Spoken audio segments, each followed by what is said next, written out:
Welcome to Carnivore Lifestyle for Women. Today we're going to be talking about the difference between calories and nutrient-dense foods. It is always superior for you to be taking in nutrient-dense foods and not just being focused on calories. Calories don't matter as much as the ingredients in the foods that you're consuming. When you are always worried about how many calories that you eat and how you're going to lose weight. And that's a whole nother thing. Losing weight is not important. Your body was made to burn fat for fuel.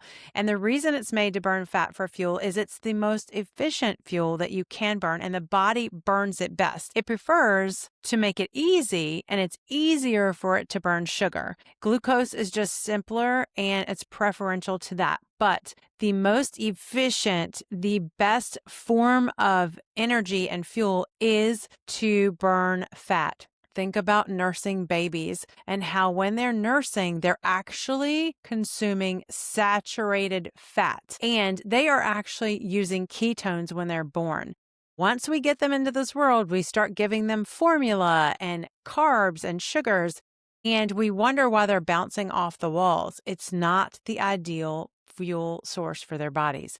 This is sad to me because we put them under so much stress by giving them all of these foods that we've been told we need 6 to 11 servings of carbs every day. It is absolutely untrue. The body can make its own glucose when it needs it. Now, I will also tell you that all of your mystery symptoms that you're dealing with that you can't figure out what they're coming from your diet. Okay. They are coming mostly from your diet. All of it's coming from your lifestyle. It's either you're moving enough or you're not moving enough. You're sleeping enough, you're not sleeping enough.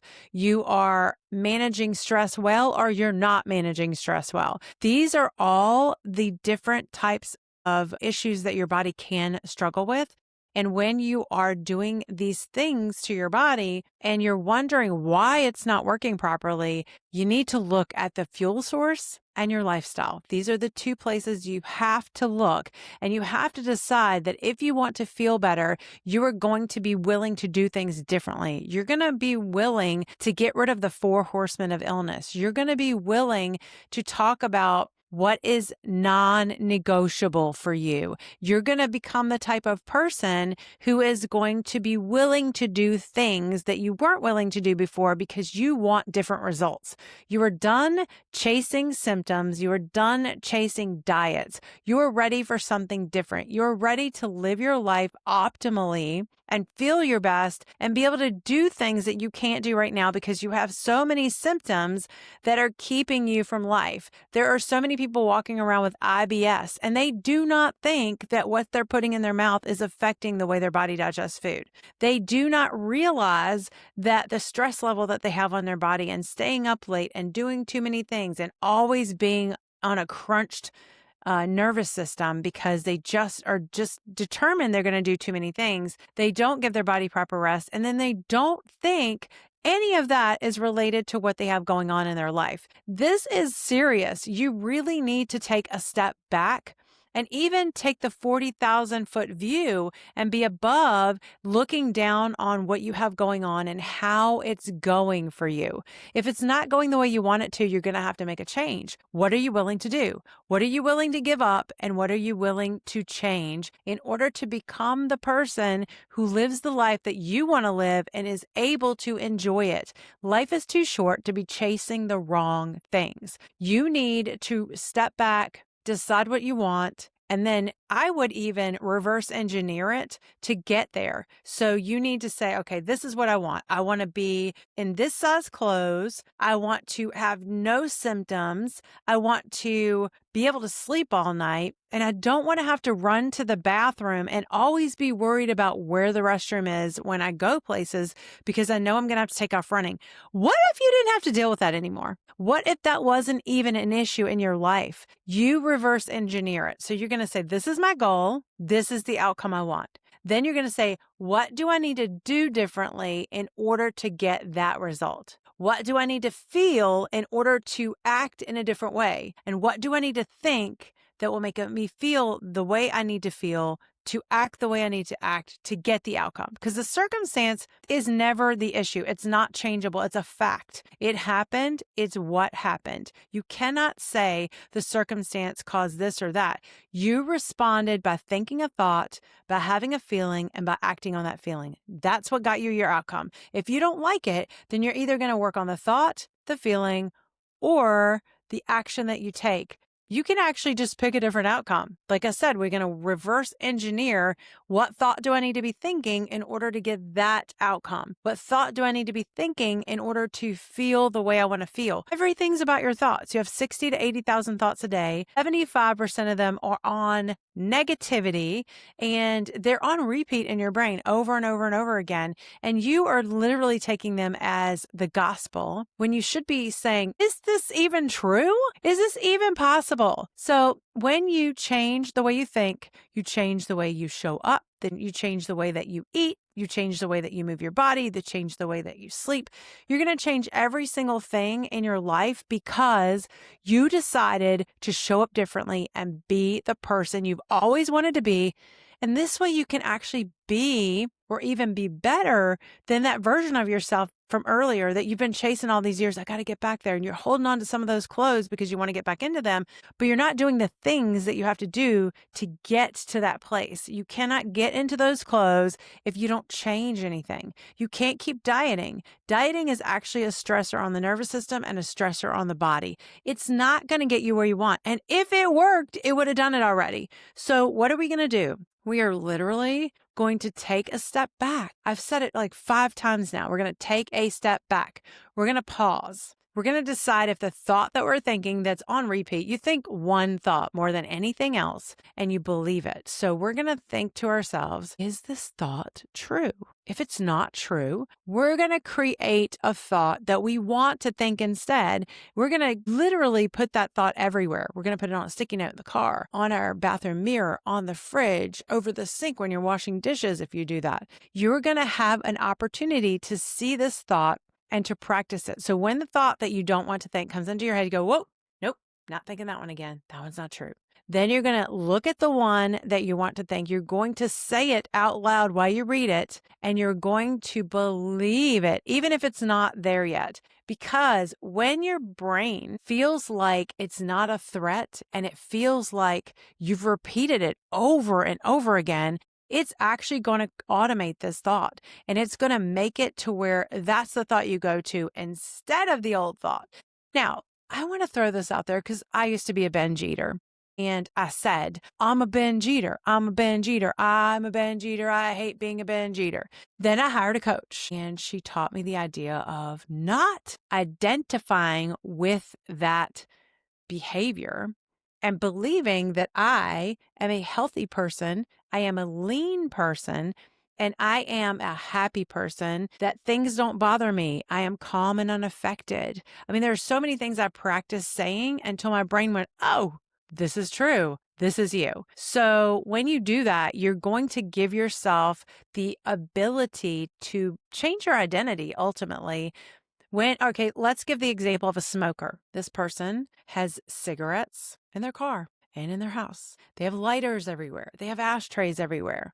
I learned this from James Clear in his book, Atomic Habits. If you get rid of all those things, and you may even have to get rid of the swing out on your porch that you go and smoke on. But when you do this, you throw away the ashtrays and the lighters and the cigarettes and the swing because you need to put something else there, because you're going to want to do something that's different, that's not associated with you being a smoker. And then once you throw all these things away and somebody says to you, hey, you want to go outside and smoke? You go, oh, I'm not a smoker. And you just move on. And they're like, what? How's that? And they're like, not believing you. You haven't even given another thought because your identity is a non-smoker. You have given up smoking. You have gotten rid of everything that was attached to it. So back to the binge eating. So for 33 years, I had binge eating disorder, which actually at the end of the video, I'm going to tell you what it really was. And I believe that it was my fault, my coping mechanism, my thing. But it's actually interesting how that works. So I repeated to myself, I hate binging. I can't believe I'm binging again. I just kept saying it all the time. And of course, it was a secret thing, and I didn't really tell anybody because it was mortifying and embarrassing. And I did all these other things to try to balance it out, like over exercise and punish myself in the gym because I couldn't manage the way I was eating. Boom. When you don't eat fat and you don't eat nutrient dense food like red meat, you don't eat salt on your food or salt in your water, and you believe these things are bad for you, and you're eating low fat, how is that working for you? It did not work for me. It made me, especially on highly processed foods, highly palatable foods, it created a monster in me. I literally wanted to eat it until I would throw up. But basically, what's going to happen is when you eat these foods, you can't stop because they're chemically engineered in a lab to be highly addictive, but also they're non-food items. They're actually fake food that you're eating that your body doesn't recognize, so it doesn't know what to do with it. And like I said, it's sending these messages to your brain that make it to where your brain's like, you have to eat more. You need more. You have to eat more. It tastes so good. And it's actually damaging to you, and your brain should be wanting to protect you. But because there are centers in your brain that make it to where things can become addictive. And one thing that I want to say is sweets and desserts, these are all chemically made in the lab. They are not natural. They do not come from whole foods. So when you're trying to, I hate this word so much. When you're trying to moderate foods that are non-foods, that are addictive, that are made to be addictive, there's no such thing as moderation. You may try, but what it's going to do is introduce into your brain this taste. And when you get that sweet taste, your body is going to want more of it, especially when you're under stress and you're dealing with a lot of things in your life. Why not add fat in? What I learned about fat, and I thought fat made you fat. It can make you store body fat if you eat way too much of it. It's almost too hard to do that, but I'm not going to say impossible. When you add in fats that are safe, not polyunsaturated fats and seed oils, because seed oils are in all those highly palatable, highly addictive foods. And so are sugars, and even artificial sweeteners are a foreign substance to the body, and they do not let it do its job and work efficiently. So if you're trying to optimize your health and you want to get lean and you want to build muscle and get strong, I'm not saying bulk up, ladies. It is really hard to bulk up.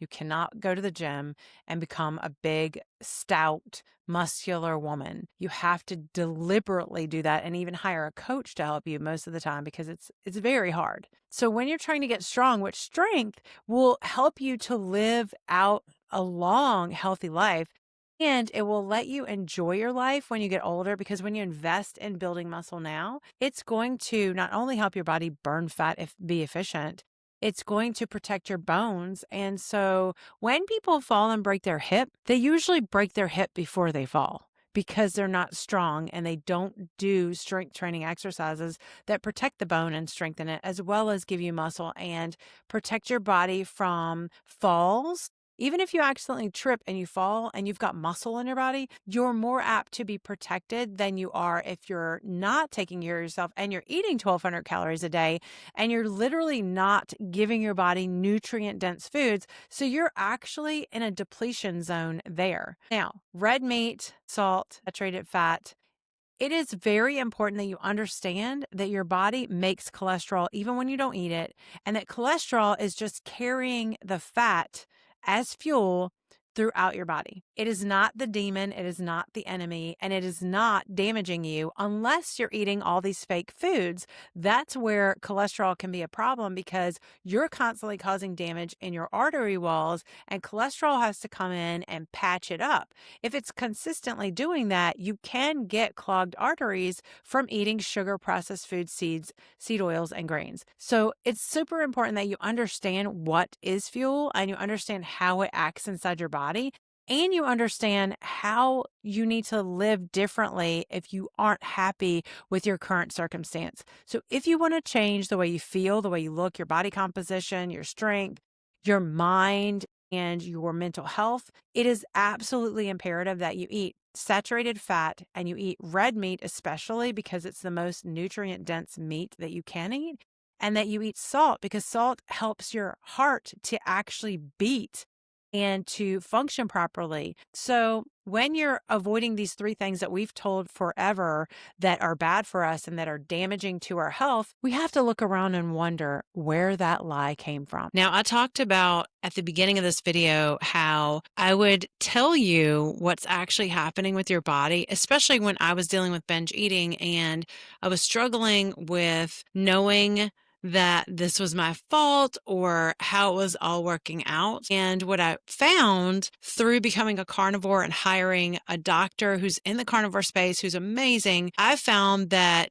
low thyroid actually can cause all kinds of health issues that we were never told was the case. So I believed that binge eating was my fault. It was a coping mechanism that I created years ago, and it literally was linked to my thyroid not functioning properly. Now, the reason I know this is because once some traumatic things happened after going carnivore, I went into a stress response and I thought that I was going back to my old ways, not so much binge eating because I'd really done the work and healed that. But I had all these cravings come back and I started eating like really garbage protein bars. Protein bars are like candy bars, y'all.